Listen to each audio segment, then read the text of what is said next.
Hi, it's George Nordhaus with the Monday morning, and we're going to throw you a curve today because this is something that we've never done, but it's so intriguing. We're going to talk about morning rituals that can change your life and increase your selling capacity, which is very, very important for all of us. I know that. It is what I heard about. Well, let me show you. Let me show you our speaker today. You probably remember her from the last 2 weeks. I hope you do. Connie Kadansky is this is the third in a row for it, and it's beautiful. We've never done that either, and that's a great thing. And getting some nice feedback from people who really like what she has to say. And I always like to introduce her and say, look, hold on to these now because you're going to need them for all your salespeople. But when she told me, and over the years, and as new people come on and CSRs and so forth, but over the years, she has developed something, and we were talking about it last week. I said, Connie, 11 morning rituals. What's a morning ritual? I don't know. I guess I probably have my morning rituals. You can see Connie's background here. She's a very well-known speaker, getting more and more. She's a consultant too on prospecting, on selling, on call reluctance, and that sort of thing. It's very good. And if you haven't heard the last two, please go back and do it. So you've had 5,500 coaching hours. Gosh, Connie, that's a lot. How many years have you been doing that? 14. Uh-oh. That's good. That's a great thing. Yeah. You made this happen by yourself. Just a quick note. How'd you get started on this? Well, I was a car reluctant salesperson, and I didn't know what to do about it, so I found the best-selling book, The Psychology of Sales Car Reluctance. I read it, and I went to Dallas, and I went through the Fear-Free Prospecting Workshop, and I coached with one of the behavioral scientists there. And at the end of it, she said, Connie, you get this. And so they offered me a license, and I paid for it, and I've been off and running ever since and affiliated with a very credible behavioral scientifically calibrated team. So it has very solid science behind everything that I do. Wow. I like it. It's great, a great career. Well, let's talk about these 11 rituals. What in the world is this all about? Well, let's talk about it because the question is, are you in control of your day, or do you feel like a ping pong ball? And a ping pong ball is at the effect of everything else. And my goal, and in coaching with clients over the years, from new level salespeople to vice presidents to a few CEOs, around really getting internally organized so that we're in control of our day and we're not just bouncing all over the wall and ending our day without having any personal gratification or satisfaction or looking at the productivity. So going back to, we really do have a choice of being in control of our day or being a ping pong ball. And even people who are in CSR positions, etc., yes, you too can be in control of your day. And the make or break time absolutely sets us up for a focused day or a chaotic day. And George, believe it or not, and I know you're going to believe it, that our mornings really start the night before. And so how organized are people in getting to bed and getting some good sleep? And we actually, you read Brain's research, we need 8 to 10 hours of sleep in order to be at our optimum the next day. And the more healthy we get, yes, the less sleep we need. But the morning is really a make or break time. And so there are 11 habits, and I have put these together, and just in my experience and reading articles and listening to lectures, etc., on what really does help people put themselves on the path to a very good day. And the goal is to have a good day after good day after good day so that we really do feel positive and good about ourselves. Because when we do, I always say the better we feel, the brighter our future. The better we feel, the richer we will be. And yes, it starts with morning disciplines. So the first thing is to wake up a little bit earlier, because in order to have these morning rituals, guess what? You need a little extra time compared to your current routine. So some people just roll out of bed and their family takes all their energy and they're not organized, and no wonder they're cranky. And so the number one thing is to wake up just a little bit earlier than we are, so that we actually make time and have time to start working on these morning rituals. Now, I know we have some high achievers that listen to this call. Guess what? You don't have to do all 11 of them. If you just pick one or two and add to your morning routine, it can have a profound impact on your day. Now, this is one that most people have never heard of, and it's scrape your tongue. Now, George, have you ever heard of that one before? Well, as a matter of fact, I do that. I don't know why. You do? Yeah, I got in the habit of doing that many years ago, and I always do it every morning after I use an electric toothbrush, for a couple of minutes, and then I do that, and I hope it.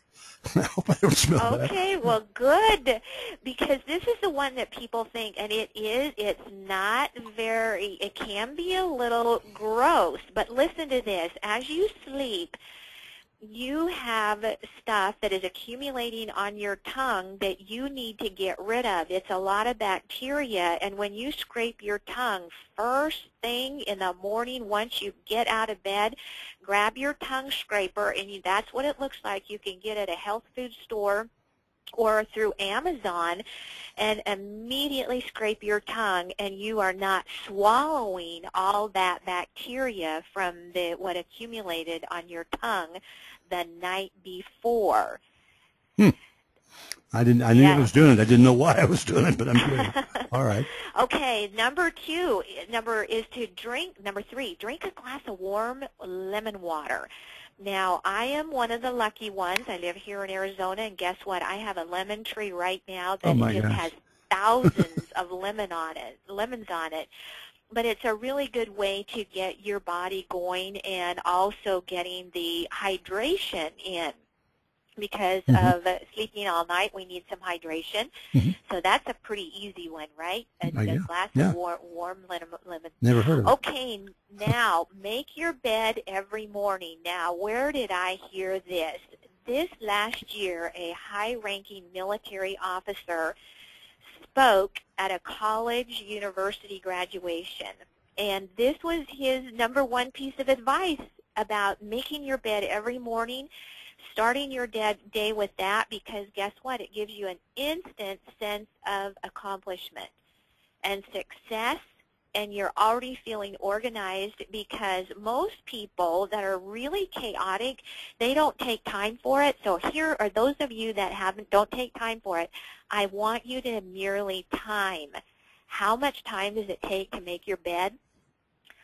I was one of those that wasn't making my bed. It only takes 2 minutes. I was so amazed. I thought it was going to take 5 to 7 minutes. But what this does is it helps you get organized. And then when you come home, you're instantly going to feel better when you look at a bed that has been made. Well, so that's why I got a wife, though. I know, and a lot of people say that. A lot of the guys are saying that. But you know what? It's something that we really pay attention to. And some of the women are saying, I had no idea, and they started doing it, and they said, you know what, I do feel so much better. Okay. So make your bed first thing in the morning. Now, this one has a lot of research behind it, is write down at least 3 to 5 things that you are deeply grateful for, because it really shifts you into a positive place and an abundant place, that you can make a lot of improvements that stem from the practice of writing down gratitudes. And when people first start out this, they say, oh, I'm grateful for my spouse, and I'm grateful for my house and my dog and my cat. And then the more they do it, they start really recognizing, I'm grateful for my sense of discipline. I'm grateful that my husband did stopped by and picked up the dry cleaning, so that we really, really narrow it down to the really small things, that it completely gives us a different focus. That's nice. Do you do that one, George? No, I don't, but I like the idea. It's a good idea. I know. Yeah. I encourage people to get a gratitude journal and notice how it sets your day off. And the reason that I'm such a believer in that, and I've covered this in one of my last webinars with George, is our hypothalamus is the chemical factory in our brain. And every thought we think, our hypothalamus secretes a combination of hormones that match that thought. And does that help us take responsibility for what we're thinking about and focusing on? And when we're focused on gratitude, our hypothalamus is pumping out completely different chemicals than if we're focused on a petty irritation of somebody left the milk out on the counter. But I am so grateful when we focus, and it literally changes the chemical factory in our entire body. It changes our entire chemical makeup when we focus on what is working. Now, I'm not saying to deny that we have things that aren't working, but to start our day out with a focus on what is working, what are we grateful for at a very simplistic level. And when people really recognize that, wow, taking more responsibility, that's where a lot of coaching comes in. Now, this is one I'm still working on. Some days I do it and some days I don't. But just to get stretching, and you don't have to go outside and be in a park to stretch. You can just merely get out of bed, do a few stretches, and it just becomes a more of a habit, and it does feel pretty good. And Dr. Oz, many of you made, and he's got a YouTube video about the power and the importance of stretching first thing in the morning.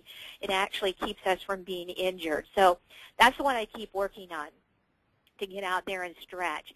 Now, this is one that I absolutely love. You can get a mini trampoline and put it in your office, because when you really work on a mini trampoline, it is called rebounding, and at least 100 times, because there's zero impact, and it actually starts the lymphatic system to work, so it stimulates the lymph movement and drainage, and it really is very, very helpful for your thyroid.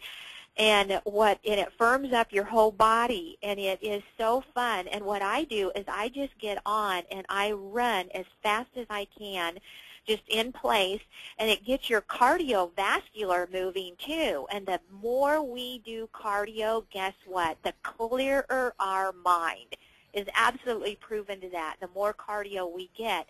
So those of you that are in sedentary positions, that are sitting a lot, and it's also a pick-me-upper. So in the middle of the day when you're feeling like, oh, I need some sugar, or I need some kind of food to stimulate me, or a Starbucks or a cappuccino, jump on your mini trampoline. You can get a mini trampoline on Amazon delivered for less than $50. No kidding. I didn't know that. No kidding. Oh, I love this one. This is it. I've got my trampoline. I'm sitting here looking at it. Oh, my gosh. Now, another one is to listen to some kind of uplifting music. And music has a very, very powerful way for us. And, George, in our society, guess what people are listening to first thing in the morning? What do you think they're listening to? Well, it was the news, and most of the time, I would say. I know. And how uplifting is the news? Not very. The news is usually, I know. It's a downer. Yeah. It is. And what happens is that if you really go back to the hypothalamus, whatever we're thinking, the hypothalamus is secreting hormones and if we're irritated or whatever. And so even to start your morning, find a YouTube song or something, and it doesn't need to be 45 minutes. I actually, classical music, because it absolutely does some amazing things for your brain and helps you expand that. So first thing in the morning to get you into a right mindset. And with YouTube, we have no excuse whatsoever. Pick your favorite artist. Celine Dion has a song out right now for or around the holiday season and the beauty of the holiday season. So uplifting music or some kind of an audiobook. Now, green smoothie time. How many people have really can? And you can make very, very good green smoothies. And if you start looking up on the internet, there are a lot of green smoothie guides, and it's a way to get hydrated, and also it just is so healthy. And what I do with green smoothies is add a little bit of cilantro and a little bit of lime. Now, George, are you a green smoothie guy? I've never even heard of one. I might be if I could put vodka in it. No vodka first thing in the morning. Oh, okay. Well, but you need a high-speed blender like a Vitamix, and we use ours every single day. And we have somebody in the neighborhood. He's actually a chiropractor that has a garden, and he gives me some of the best veggies, and I throw them in there with a little bit of banana, and it's a good way to start the day. Good idea. So green smoothie, yes. Okay, number 10, smile in the mirror at yourself for 30 seconds. Oh, my gosh. And really when because all relationships that we have are a reflection of the relationship that we have with ourselves. And when we want healthier relationships with other people, it always starts with us. So wink in the mirror, say hello, beautiful and happy, and just really smile at yourself in the mirror. That scares me. That scares me. Yeah. That's about the way I feel, yeah. Yeah, so this guy, I mean, he's handsome, right? He can look in the mirror and be but to really feel good about yourself, that's what we want people to do, because when you feel good about you, and you know when you feel you look good, wow, you have a completely different countenance through the day. Yeah. Okay, so now that you have picked a couple of those that you're going to work on, the last one is to write out your 3 top priorities for the day, because most people, you have a lot on your plate, you're responsible for a lot, you have employees, you have customers and clients coming in, and so what are those top 3 things that you really want to get done? And I actually just use an index card. And on my index card, and it's hard not to put more than 3, but most people that have a very heavy schedule, all you can do is accomplish 3. And just write them out and just see what you can do. It can help you to get, number 1, focused, and what will happen is you'll start getting those done before you do anything else, because at the end of the day, you want to feel good about you, don't you? You want to feel that you personally had a productive, gratifying day.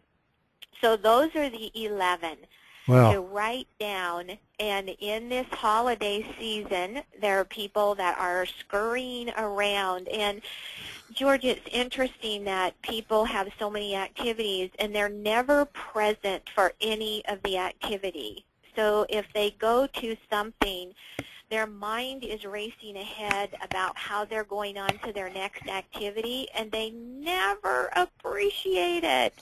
And the best gift we can give anybody is our presence. And how you know you're being present is whether you are genuinely making eye contact with people. When you are talking with them at social events, are you making eye contact? Are you relaxed? Are you poised?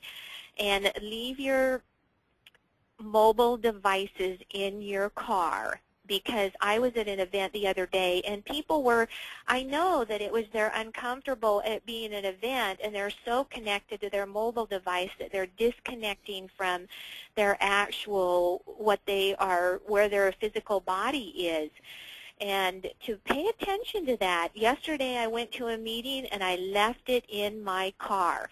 And I know if I wouldn't have, I would have had the compulsion to pull it out a couple times and look at it. But unless you have a family member that's going to have a baby or that's having surgery, there are no excuses to leave that.